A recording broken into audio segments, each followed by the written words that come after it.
Hi, I am Sophia. Welcome to True Payback, where story hits different. Hit subscribe. Let's dive in. My name is Marcus Anderson. I'm 32 years old, and for the past 7 years, my family has treated me like I'm invisible. Not because I disappeared, because I refused to play their game. The Anderson family operates on a simple hierarchy. Success is measured by how loudly you announce it, how expensively you display it, and how many people witness it. My older brother Derek mastered this system perfectly. Every promotion came with a family dinner announcement. Every new car required a driveway photo shoot with our parents. Every business milestone demanded we all gather to celebrate his genius. I took a different approach. After college, I accepted a position as a junior analyst at a mid-sized investment firm. The salary was modest. The title was unremarkable. My parents attended my graduation but skipped the celebration dinner because Derek had an important networking event they needed to support. "You understand," Mom said, adjusting her pearls. "Derek's building something real. You'll have plenty of other dinners." I understood perfectly. For the first 3 years, I kept my head down and learned everything I could about venture capital, private equity, and early-stage technology investments. I studied market trends obsessively. I identified patterns other analysts missed. I built relationships with founders who were building legitimate companies, not just chasing valuations. My senior partner, Robert Chin, noticed. He was 67, brilliant, and had no patience for showmanship. He'd built his wealth quietly over 4 decades, and he recognized a similar temperament in me. "You see things others don't," he told me during a late-night review session. "You're not looking for the flashiest pitch. You're looking for the solid foundation." When I was 26, Robert offered me a partnership stake in a new venture fund he was launching. 20% equity. We'd focus exclusively on B2B software companies with proven revenue models and scalable infrastructure. Nothing sexy. Nothing that would make headlines. Just companies that solved real problems for real businesses. "This offer doesn't leave this room," Robert said. "I don't advertise my partners. I don't announce my moves. We make money quietly and we keep making it." I accepted immediately. My family never asked about the partnership. They assumed I was still a junior analyst making $50,000 a year. I never corrected them.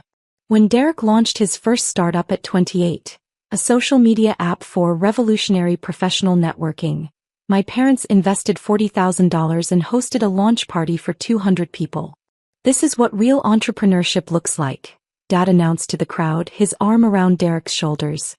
"My son is changing the industry." I stood in the corner with a beer watching. Derek's app had no revenue model, no user retention strategy, and was built on technology that already existed. It would fail within 18 months. I knew this because I'd reviewed and rejected identical pitches a dozen times. But I said nothing. Over the next 6 years, our fund's portfolio grew strategically. We invested in 12 companies. 9 succeeded spectacularly. 2 broke even. 1 failed. Our returns averaged 38% annually. My 20% stake grew from $200,000 to just over $14 million. I drove a 7-year-old Honda Civic. I lived in a modest 2-bedroom apartment in a middle-class neighborhood. I wore the same rotation of business casual clothes I'd bought years ago. I had no social media presence. I attended 0 networking events unless Robert specifically needed me there. Meanwhile, Derek launched 3 more startups. All failed. Each time he convinced our parents and extended family to invest. Each time they lost money. Each time, Derek blamed market conditions, bad timing, or incompetent partners. Never his own judgment. By the time I turned 30, Derek had burned through approximately $300,000 of family money. My parents refinanced their house twice to support his ventures. They never asked him to stop. They never questioned his decisions. They did, however, question mine. "When are you going to do something with your life?" Mom asked at Thanksgiving 2 years ago. "Derek's building his 4th company. What are you doing?" "Working," I said. "At the same entry-level job," Dad added. "It's embarrassing, Marcus. You're 30 years old." I changed the subject. 6 months ago, Derek approached me at our cousin's wedding. He was drunk, confident, and expansive. He just launched Anderson Tech Solutions, a cloud infrastructure consulting firm. This time he promised it was different. This time he had serious backing. "I've got a major investor," he slurred, gripping my shoulder. Anonymous. Professional. Someone who actually understands the space. 5.8 million. Can you believe it? I could believe it. Because I was that investor. Robert and I had reviewed Derek's business plan 3 months earlier. Despite my personal feelings, the fundamentals were actually solid. He'd partnered with 2 experienced CTOs who knew the enterprise software space. They had 3 signed contracts with legitimate mid-sized companies. The revenue projections were conservative and realistic. This is good, Robert had said, tapping the documents. The founder's track record concerns me, but the operational team is strong. If we structure it correctly, this could work. We structured it carefully. Anonymous holding company. Strict milestone-based funding releases. Operational oversight through a third-party advisory board that Derek didn't know I controlled. I wasn't investing in Derek.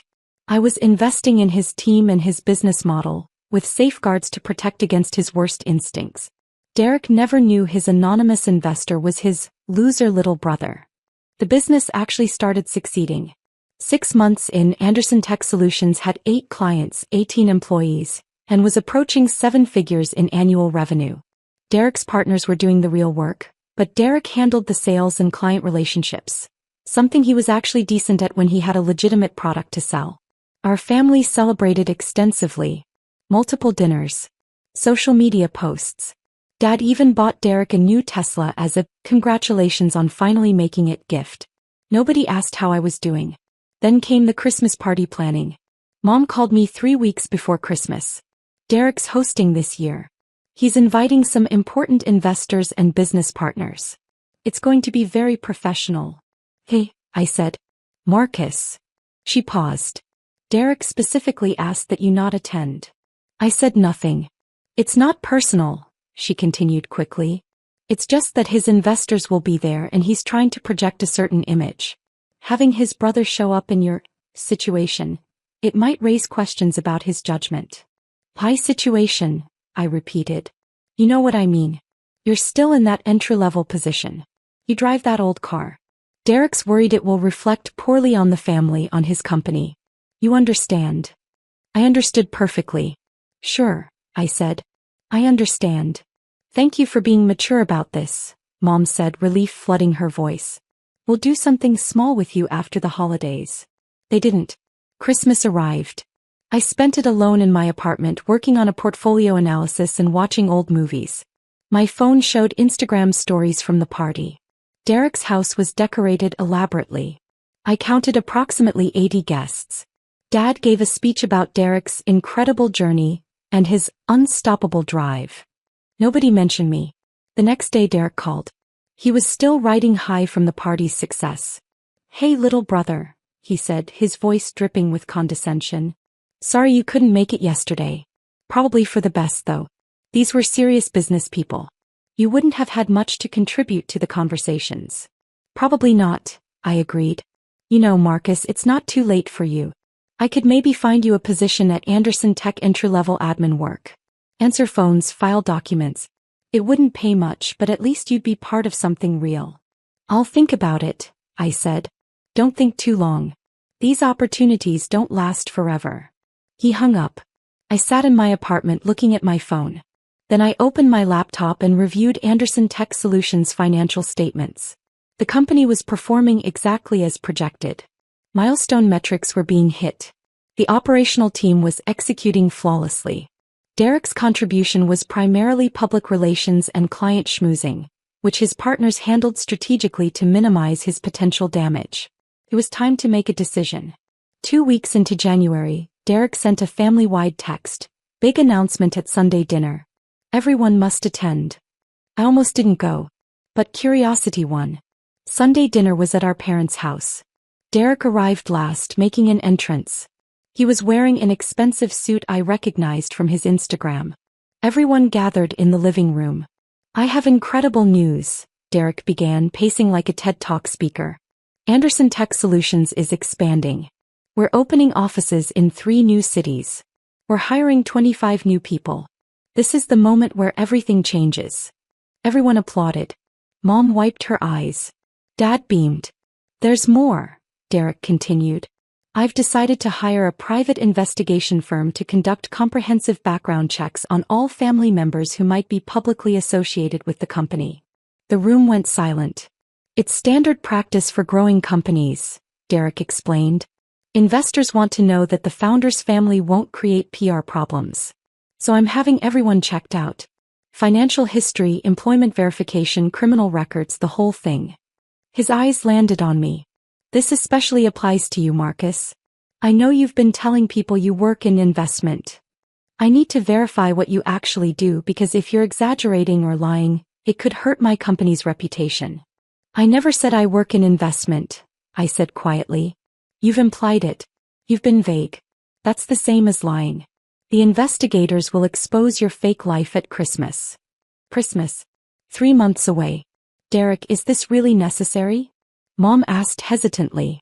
Yes, he snapped. I've worked too hard to have Marcus's delusions damage my credibility. The PI firm is top tier. Former FBI. They'll find everything. Dad nodded slowly. It's smart. Professional. Marcus, you understand this is just business. Sure, I said. Derek smirked. The report will be ready by Christmas. We'll review it at the family dinner. Everyone will finally see the truth about Marcus's pathetic little fantasy life. I stood up. I need to go.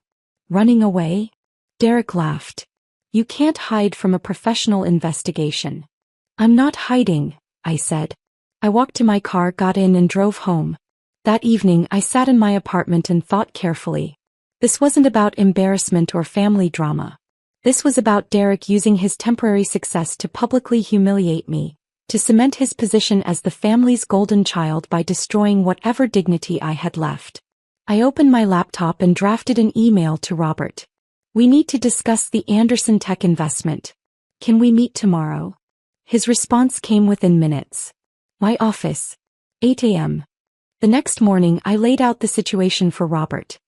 He listened without interrupting, his fingers steepled under his chin. So your brother is investigating you to prove you're a failure, Robert said slowly. And he has no idea you're his primary investor. Correct. And he plans to publicly humiliate you at Christmas. That's his intention. Robert leaned back in his chair. Marcus, in 30 years of partnership, I've never asked you to mix personal feelings with business decisions. But I'm going to ask you now, what do you want to do? I looked at him steadily. I want to know if the company can survive without our capital. Robert pulled up his laptop and spent 20 minutes reviewing financials. They have 4 other smaller investors. Combined, maybe 2 million in commitments. If we pull our 5.8, they'd need to immediately cut their expansion plans, freeze hiring and potentially lay off staff. They could survive, but they'd be crippled for at least 18 months. And the operational team? They're good. They'd probably find other opportunities quickly. I nodded slowly. I need some time to think. Take it, Robert said. But Marcus? Whatever you decide, I support it. This is your call. I spent the next 2 months watching Derek's investigation unfold from a distance. He'd hired Prometheus Investigations, a legitimate firm run by former federal agents. They were thorough, professional, and expensive. Derek posted about it constantly on social media, framing it as proof of his commitment to transparency and corporate governance standards. My family praised his professionalism. Multiple relatives mentioned how smart it was to protect his company's reputation by ensuring family members weren't secretly problematic. Nobody questioned whether investigating your brother to publicly shame him was remotely normal. By November, Derek was telling everyone the report would be shocking and eye-opening. He scheduled the Christmas dinner for December 23rd. He invited 40 people, including his business partners, some clients, and extended family. He framed it as a holiday celebration combined with a family transparency initiative. The theme was clear. Derek would reveal my lies. Everyone would witness my humiliation and he would be validated as the family's true success story. December 20th arrived. Derek called me. Hey Marcus. Just confirming you're coming to Christmas dinner. You are coming, right? I'll be there, I said. Good. Because the PI report is ready. It's going to be illuminating. I'm sure it will be.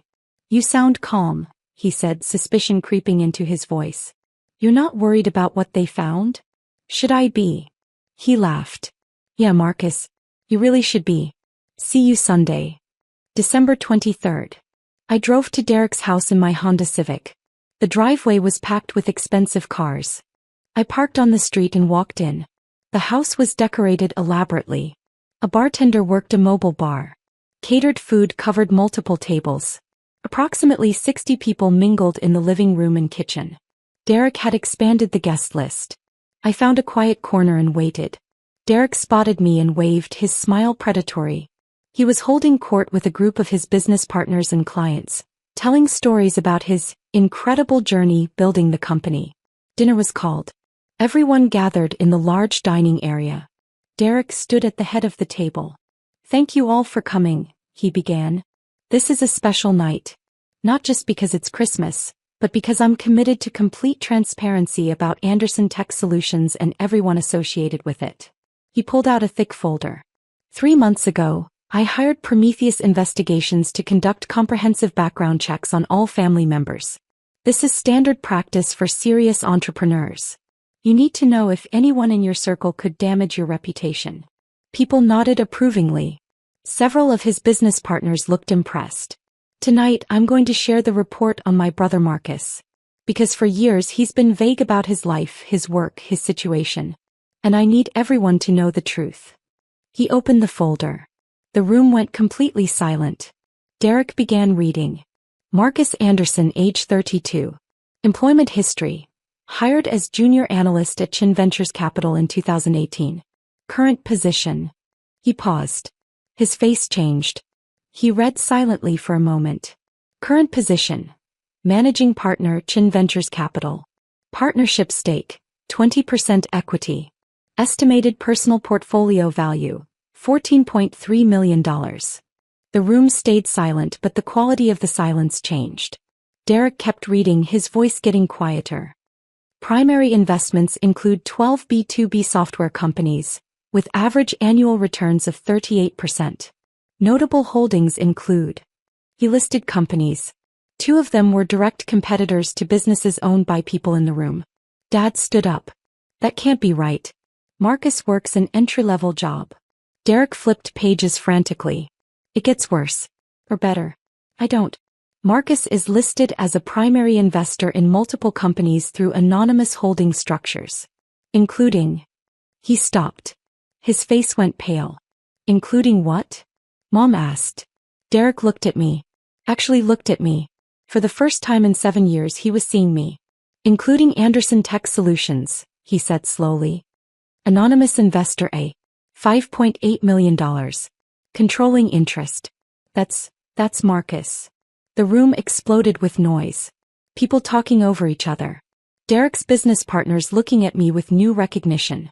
My parents frozen in shock. I stayed in my corner, phone in hand. Derek's phone began ringing.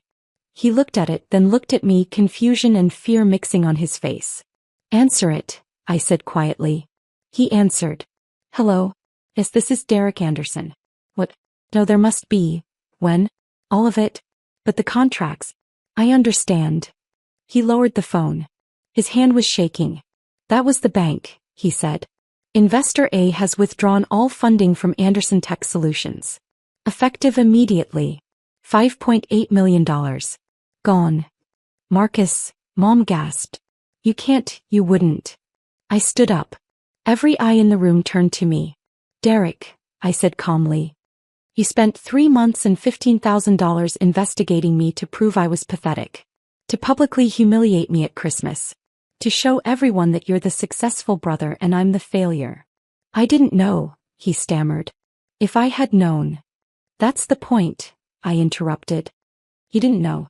You didn't ask. For 7 years none of you asked. You assumed. You dismissed.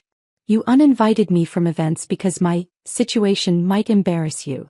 I pulled out my phone and showed the email I'd sent 3 minutes before Derek read the report.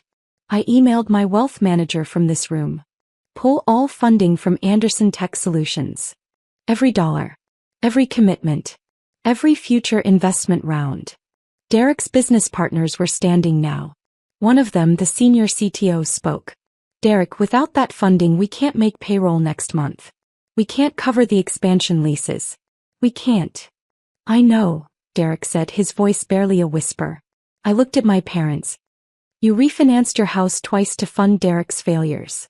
You celebrated his success. You never once asked about mine. Because I didn't perform it for you. I didn't announce it. I didn't demand you witness it. Marcus, please, Mom said. We didn't understand. If you just explain. I'm explaining now, I said. I'm explaining that success doesn't require an audience. I'm explaining that quiet doesn't mean weak. I'm explaining that your son has been funding your golden child's company for 6 months, and your golden child just destroyed that relationship to score points at Christmas dinner. I walked toward the door. The crowd parted. Derek followed me. Marcus, wait. Please. The company will collapse. 20 employees will lose their jobs.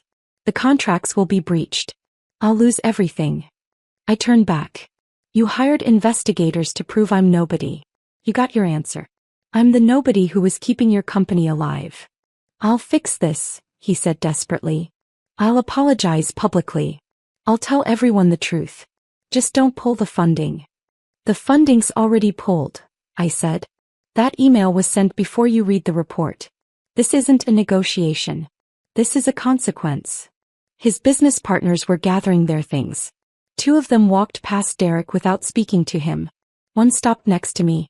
Mr. Anderson, the CTO said. I'm sorry you were treated this way. If you're looking for investment opportunities in the future, my partner and I are considering our options. I handed him my card. Call me next week. I walked to my car. Behind me, I could hear Derek's voice rising, desperate, making promises he couldn't keep. I drove home, parked my 7-year-old Honda Civic and walked into my modest apartment. My phone rang. Robert. I saw the withdrawal notice, he said. Are you okay? I'm okay. You know they'll come after you now. They'll beg, threaten, blame. I know. And I'm done being invisible. I'm done being dismissed. They wanted to know who I am. Now they know. Good, Robert said. I'll see you Monday. We have 3 new opportunities to review. The next 2 weeks were chaos. Derek called 47 times. I blocked his number after the first 5 voicemails. My parents showed up at my apartment. I didn't answer the door. Extended family members reached out with messages ranging from angry to pleading. I responded to none of them. Anderson Tech Solutions collapsed within 6 weeks. Without the capital, they couldn't meet payroll. Employees quit. Clients pulled contracts. Derek's partners left and started their own firm. They called me and Robert and I invested $3 million in their new venture. Derek moved back in with our parents. His Tesla was repossessed. His house went into foreclosure. My parents sent a letter. Handwritten. 4 pages long. It contained apologies, explanations, and requests for family counseling. The tone was familiar. They were sorry I felt hurt, and if I would just be reasonable, we could move past this misunderstanding. I didn't respond. In March, I received an invitation to speak at a venture capital conference.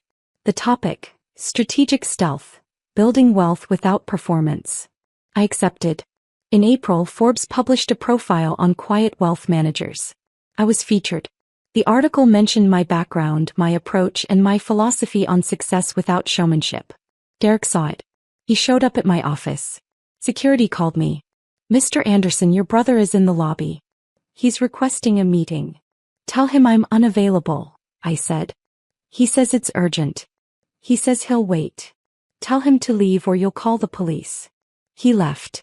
2 months later, my parents requested a meeting through a family lawyer. They wanted to discuss reconciliation and moving forward. I declined. Marcus, the lawyer said on the phone. They're your family. Don't you think you're being harsh? Did they think they were being harsh when they uninvited me from Christmas to protect their image? I asked. Did Derek think he was being harsh when he spent $15,000 investigating me to publicly humiliate me? The lawyer had no answer. Tell them I'm unavailable, I said. Permanently. Today I'm 33. My portfolio is worth approximately $18 million. I drive the same Honda Civic. I live in the same apartment. I have no social media presence. I'm not hiding. I'm not performing. I'm just existing in a way that works for me. Last week, I received a wedding invitation. My cousin Amy, the only family member who never dismissed me, never participated in the mockery. She called me personally. Marcus, I know things are complicated with the family, but I want you there. You specifically. Not as an obligation. As someone I actually value. I'm going to that wedding. Derek won't be there. Neither will my parents. Amy uninvited them after she learned what happened at Christmas. I don't need people at my wedding who treat family like props, she told me. You've always been real, Marcus. Even when they couldn't see it. Some people measure success by applause. By witnesses. By public validation. I measure it by the quiet satisfaction of knowing exactly who I am regardless of who's watching. My brother hired investigators to prove I was nobody. The investigation proved I was somebody. The difference is that I already knew.